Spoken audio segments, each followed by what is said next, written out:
So you opened the piece talking about the quiet and depression that has swept Silicon Valley since the election. And I'm curious, what do you mean by an empathy vacuum? Explain. I feel that, you know, in the aftermath of the election, the response from Silicon Valley was as if we could have done more, or as if we could have given more money.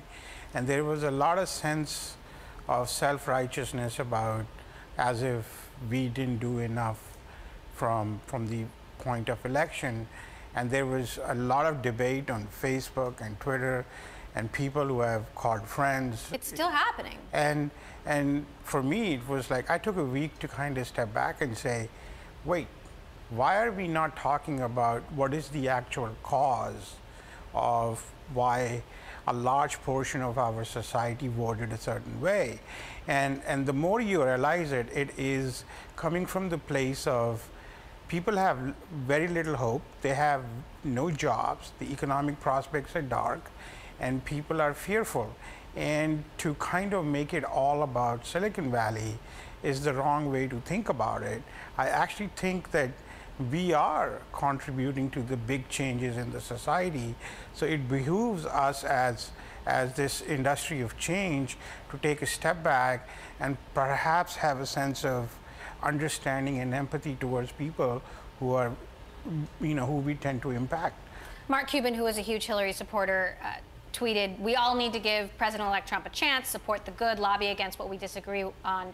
No one is bigger than us all." I wonder, empathy to what extent? If, you know, some of these folks are in jobs and industries that are outdated, you know, do we do this to the extent of holding back progress and holding back innovation? I have never said that we should hold back progress. We are, and I'm a big believer in disruption on an ongoing basis. It's not, I've made a life and a career out of it. But when I say empathy, we need to actually understand what are the changes which are happening, where they are happening, and are there any things we can do in order to ease some of the pain.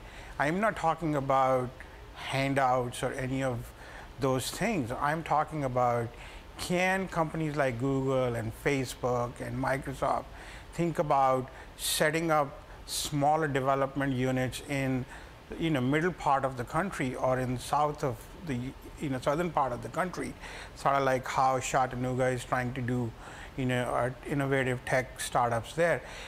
Because even in smaller places, even 2,000 jobs have a knock-on impact on rest of the economy. It, you know, it has an impact on restaurants and other services, construction.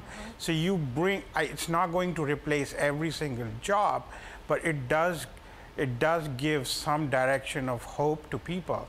And similarly, we need to kind of think about retrenchment of a large, you know, a couple of generations of Americans, right? Like, I understand that there are certain people who will not be part of the digital shift, right? But there is a lot of people who are in their late 30s to mid 40s who also need to transition, right?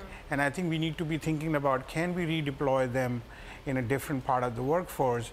But before we do that, we actually have to understand them. We actually have to understand what are their fears. And that's what I mean by empathy. On that note, you close the piece by saying, let's start by not raging on our Facebook feeds, but instead taking a trip to parts of America where $5 lattes and freshly pressed juices are not perks, but a reminder of haves and have-nots. Otherwise, come 2020, Silicon Valley will become an even bigger villain in the popular imagination, much like its East Coast counterpart, Wall Street.